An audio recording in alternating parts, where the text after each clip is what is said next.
অবশেষে বিএনপির প্রয়াত নেতা ফজলুর রহমান পটলের দুই সন্তান ঢাকা মেডিকেল কলেজের সাবেক ভিপি, নাটোর জেলা বিএনপির আহ্বায়ক কমিটির সদস্য ডাক্তার ইয়াসির আরশাদ রাজন ও জেলা বিএনপির যুগ্ম আহ্বায়ক ব্যারিস্টার ফারজানা শারমিন পুতুলকে ফ্যাসিবাদের পতন ও ছাত্র জনতার বিজয়ের পূর্তি উপলক্ষে আয়োজিত মিছিলের সামনে দেখা যায়, যা নাটোর ১ আসনের বিএনপি কর্মীদের ভেতরে নতুন করে চাঞ্চল্য তৈরি করেছে।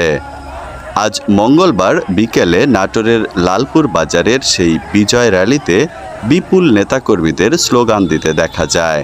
র্যালিটি প্রধান সড়ক প্রদক্ষিণ করে লালপুর বাজারে গিয়ে শেষ হয়। পরে সেখানে এক সমাবেশে মিলিত হয়। লালপুর উপজেলা বিএনপির নেতৃবৃন্দ বক্তব্য রাখেন।